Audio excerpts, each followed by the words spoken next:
I can't tell you how much we've been looking forward to presenting this music that we've been working on. Just to say a few words about the choir, we started our little group at the beginning of the academic year, and it's just kind of taken on a life of its own. We spent the whole first term preparing for the liturgical music, so this is our first secular performance. And I would like to preface this presentation by confiding to you that we are not a professional choir. That being said, I want to point out that being professional is not of great importance in this context because the singing we're going to be doing is going to function didactically, supplementing the broader historical context, which I'm going to spend the next few minutes outlining for you.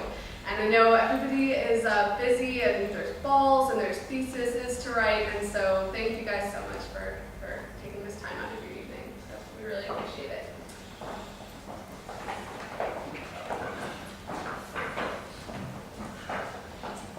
So I wanted to start with this quote: "The making of nations is far less the gathering together of peoples of like complexion than it is the promotion of common traditions and the solidification of culture." This quote is by Arnold Suni. This evening, we are going to be exploring one area of Armenian culture in the 20th century, and that's music. I will be talking about, and our choir will be performing, the compositions of two Armenian folk music collectors and composers who were active at the turn of the 20th century.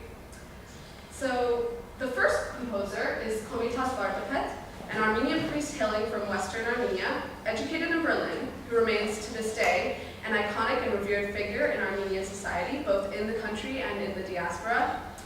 Even the state conservatory is named after him. The second composer whose work we will be performing is Grigor Suni, a composer hailing from Eastern Armenia, whose formal music education took place not in the West, but in St. Petersburg, Russia, where he studied under Nikolai Rimsky-Korsakov. It was his setting of the folk song, Habermann, that you just heard, an arrangement that was published around 1910. So, in comparison to Komitas, Suni's life and works have fallen into relative obscurity since his death in the 1930s. I was only introduced to Suni's music last summer at an Armenian language course in Venice, Italy. Don't ask why I went to Italy to learn Armenian. During this course, I met Suni's grandson, Arnold Suni, who is today a Soviet historian and scholar of Armenian history at University of Chicago. Arnold gave me the book of Suni's choral works, published in Yerevan. The Suni family in the US sponsored all of the publishing costs. And there's an interesting backstory there. I don't have time to go into it, but I will say that the book would not have been possible without Arnold Suni's wife, Armenian Mirzoyan, who passed away in 2012. Her last wish was for this book to be published. And so following her death, the family really pushed for the book to get published, and it was in 2013. So because our performance tonight would not have been possible without her interest and her passion, I want to acknowledge her contributions here and kind of dedicate this performance to her memory. So these two composers are very similar. They're similar on many counts. They're both ethnically Armenian. They both began their early musical education at Echmiadzin Cathedral in Vaha-Shapat, Armenia, a spiritual center of the Armenian community. They both collected and appropriated folk music of rural Armenian peasants. And word has it, the two men even crossed paths on several occasions, though whether or not they had a friendly relationship remains under debate. What makes the comparison of their music so interesting, though, is the fact that despite all these similarities, they had profoundly different ideas about how these melodies that were sung by Armenian peasants should be arranged and harmonized according to European standards. So I want to clarify, folk music is not what we're going to be singing to you this evening. Armenian folk music in its original form, and most folk musics of any ethnicity, they're not written down. They're monodic, that is, they're consisting of a single melodic line. They're sung with no strict meter, though sometimes sung in the groups. They're never elaborately choreographed or arranged the way that you saw us perform just now. And finally, they're sung in accompaniment to ordinary day-to-day routine parts of life. They're tied to a ritual or a function, like a wedding song or a plow song. The piece that we sang for you in the beginning of this presentation was an example of Armenia's national music, distinct distinct from its folk music. You may have noticed that while one melody may have dominated the others, it was accompanied by underlying melodies supporting and harmonizing that dominant melody. This is called polyphony. This is, in addition to other melodic, rhythmic, and textural modifications from its original form, it characterizes Armenian national music composed that you'll be hearing today by Suni and Komitas. So Armenian folk music is the inspiration of the music that we're going to be singing. The decisions that these composers have made about how to alter these original melodies once they've been plucked out of their original context, it actually involves a lot of factors that I'm going to go into right now. So you must be wondering, what is the big deal with these melodies that appear to have been conceived in such casual and informal circumstances, like a plow song? Komitas also asked this question. He said, there was a time when peasant songs were considered worthless. Even educated men of the past century wrote and declared that the Armenian peasant does not have poetry or song. The peasant himself does not think much of his everyday compositions, which are as routine to him as bread and water. The peasant despises most of his own song types. He ridicules the scholars who collects and writes down with care these hand-me-downs and effeminate ditties. So, appreciating how these hand-me-downs and effeminate ditties acquired this kind of extra meaning requires us to look at what was actually happening socially, politically, historically at that time in the 20th century, and the rest of the world as well. The turn of the 20th century, which also came to be known as the Age of Nationalism, was characterized by profound racial and ethnic awareness, which, as later events would demonstrate, had some devastating consequences. The countless atrocities that emerged out of debates over whose ethnicity was superior. Nevertheless, as a result of this ethnic awareness, nations became preoccupied, obsessed even, with the possibility that they could identify or distill what it was exactly that made them unique from other nations or cultures. So, folk music actually emerged as kind of a solution, one of the solutions here. Why would that be? Because it had, for so long, been considered of so little interest by urban city dwellers and by intellectuals, that it actually, for people like Komitas, for people like Bela Bartok in Hungary, it was perceived as having been unscathed by the effects of modernity. So for Suni and Komitas, it represented the last remnants of pure and undiluted Armenianness, a part of an ancient culture that had been preserved, kind of like a fossil in its authentic form. So for this reason, it acquired a great deal of symbolic capital, causing composers to tread this territory with great caution and with great pride. For folk music, quote, raised questions of not only of ethnic identity, but of racial purity and national integrity. So therefore, looking at these differences in Armenian composers' appropriation of folk music is in many ways actually a glimpse into the contrasting and at times opposing expressions of Armenian nationalism at the turn of the 20th century.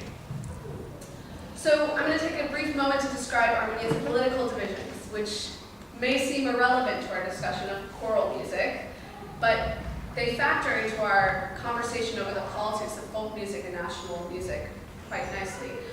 Armenian society was divided not only geographically into East and West, Russian and Turkish Armenians, but also by class. Up until that point, Armenia had relied heavily on its agrarian economy, which derived from the labor of rural farmers and peasantry. So the urban cities, and in particular Constantinople in the west, Tbilisi in the east, had become kind of cultural meccas for educated and intellectual Armenians. It was the intelligence's exposure to and activities within the regions of Armenia's political and cultural superiors that solidified these tensions with disastrous results in the turn of the 20th century.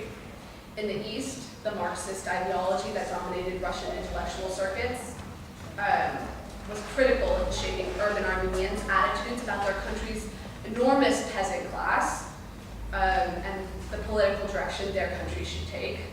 In the West, Armenians educated under European values had a considerably different take on the rustic life of the Armenian peasant, informed by European ideological movements like the Renaissance and the Enlightenment, and residual values from that. So while Suni looked eastwards towards Russia and the socialist revolutionary movements, Komitas looked westwards towards Europe and its romantic ideals, and Orientalist, quote, desires, repressions, investments, and projections. That's society. So in 1906, after a performance given by Komitas in Paris, a Frenchman, and the French were notably Armenophiliacs, Louis Laloy, who was a French ethnomusicologist, reflected on the performance. None of us could have imagined the beauties of this art, which is essentially neither European nor Oriental, but has a unique character of its own. There is sunlight in these songs, but not the scorching sunlight of the Arabian and Persian deserts.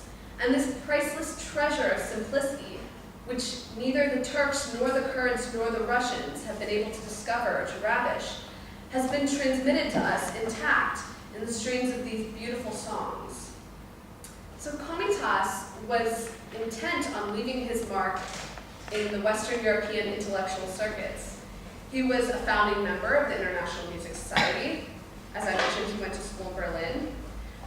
His close ties with the West afforded him a nuanced understanding of Western intellectual audiences, what interested them, how they viewed the Orient. His ties to the West even ended up saving his life in 1914 when U.S. Ambassador to Turkey Henry Morgenthau intervened and requested he be exempt from massacre and deportations of Armenian intelligentsia. 1915.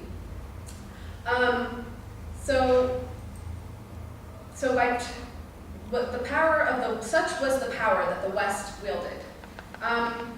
So in 1906, Komitas wrote these words: "Only by these means can we impart some idea about our folk melodies to foreigners, generally, and to European musicians in particular.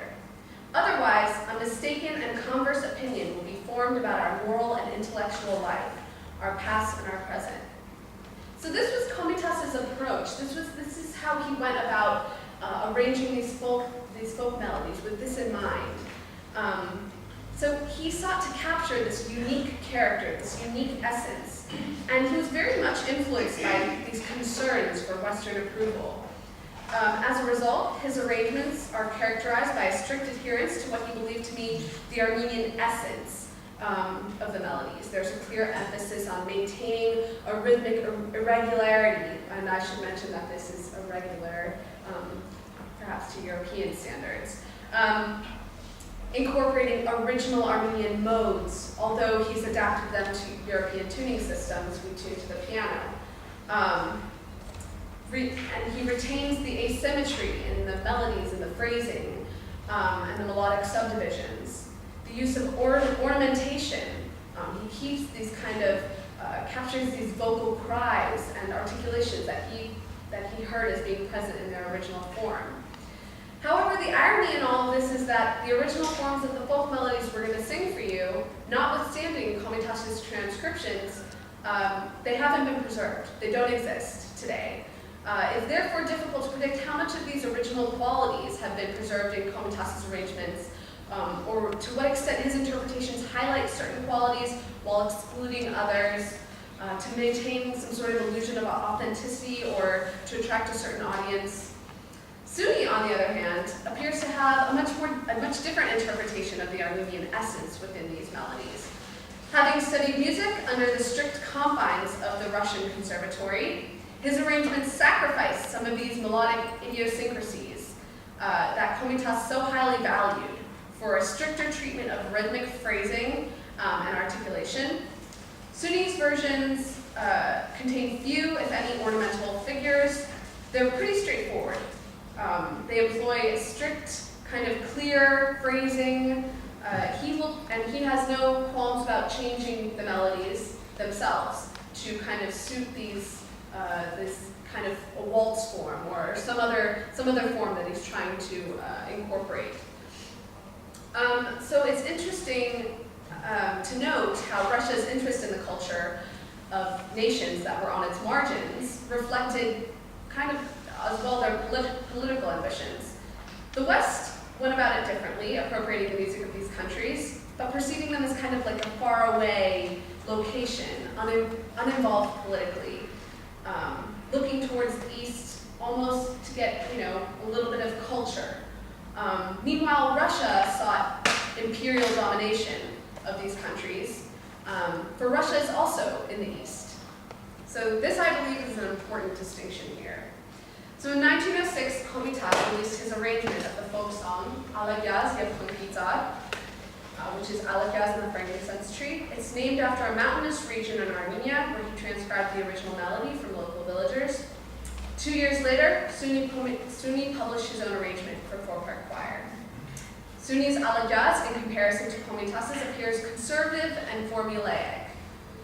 And we're going to be singing this for you, obviously. However, while Suni's adherence to his strict conservatory training appears to proceed over his Armenian patriotism, the following slides are going to demonstrate otherwise. His alteration of Komitas's original melody has been justified by a symbolic interpretation of Armenian patriotism through the natural landscape. So Suni draws an analogy between the peaks of Alagyaz Mountain and the contour of the melodic line, so he numbered in the last slide, 1 through 4, the peaks. And now here's the melody.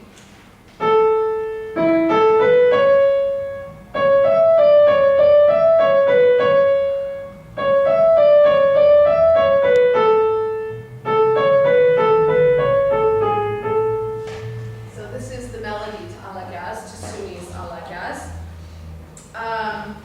As you can see, it also has 4 peaks, and he's numbered them accordingly. So now here's a diagram that Suni drew himself, confirming this analogy between the contours of the mountain and the contours of the melody.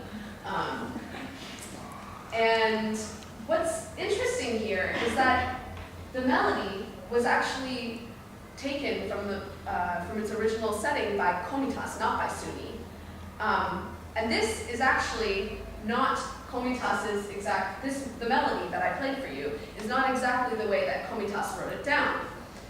He's revised it from its authentic version to fit this symbolic mold. This approach to art foreshadows an aesthetic that characterized much of the art, literature, and music that was produced during the Soviet era, and this was known as socialist realism. So now we're going to sing for you Suni's version of Alagyaz.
waltz feel, the imitative counterpoint.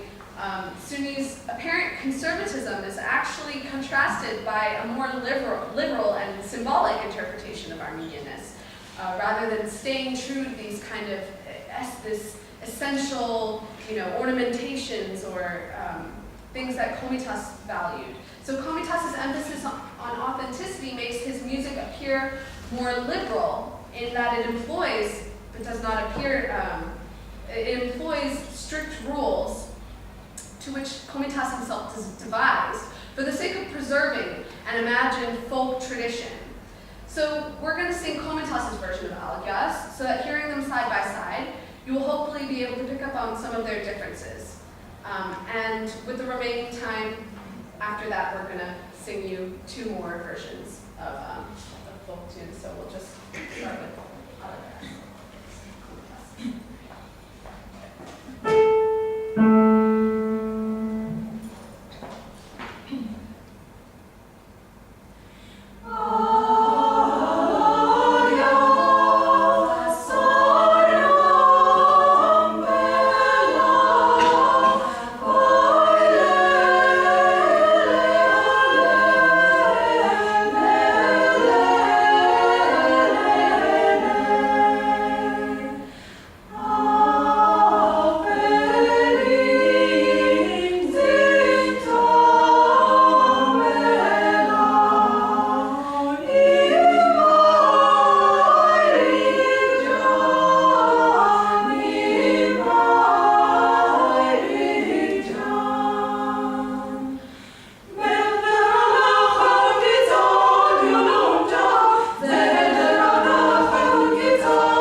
I'm going to be singing, I have been singing all the lowest male voice parts.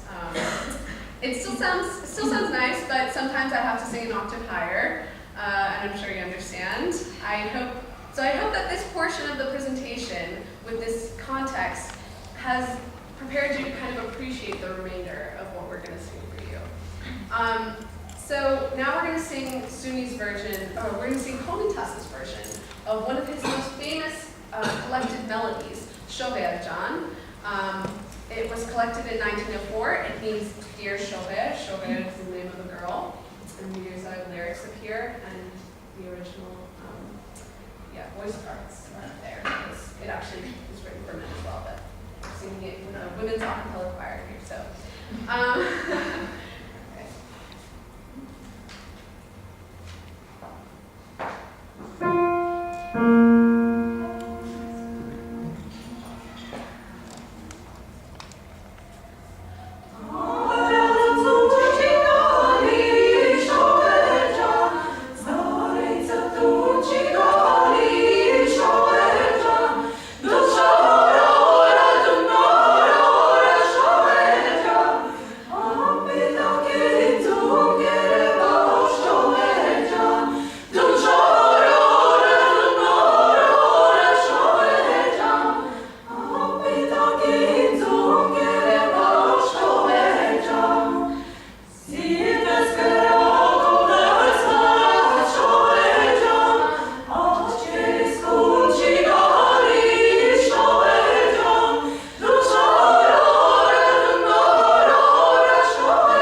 So now we're going to sing Suni's version of Shohei-Chan.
This melody is believed to have been collected in 1902 or 3 by Komitas, and it wasn't published until 1908. Suni's version was released in 1904.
These ones are actually very, very contrasting rhythmically, so hopefully you can hear the rhythmic difference between them.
Back to our discussion. Despite the implication that there may have been some essential Armenianness that Armenians possessed that made them distinct from other cultures, the reality was that there existed two Armenias at this time, by the earlier 20th century, and Komitas' life and work was representative of those affiliations and interests that lay westward, not only culturally but politically.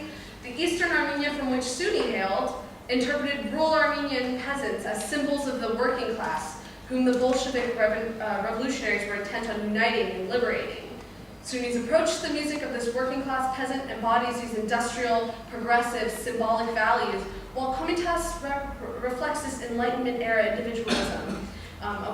And so the purpose of this presentation hasn't been to assign value judgments on the work of either composer, assessing, as Komitas did, which more truthfully or authentically embodies this Armenian spirit. Such claims are extremely difficult to validate. Instead, I wanted to demonstrate Komitas and Suni's differing interests and how they saw folk music as playing into Armenian society and Armenian culture. And this also sheds light on the geographic, political, and ideological divides between East and West. And it's an argument that remains to this day extremely pertinent within contemporary Armenian communities across the globe. So thank you for your attention. We really hope that you enjoyed our singing and the presentation. Please help yourself to the feast that we've prepared. And all of your donations will go to the town of Denis in the Grigor province of Armenia. It's going to support their yearly wheat festival, where villagers sell their goods, bringing economic development and empowerment to this region. And so in about 30 minutes, when you're full and you're happy, we're going to provide you with a little bit of entertainment. We have our pianist from Armenia here, and he's going to be playing some beautiful works of Soviet composers. So happy eating and enjoy yourself. Thank you so much.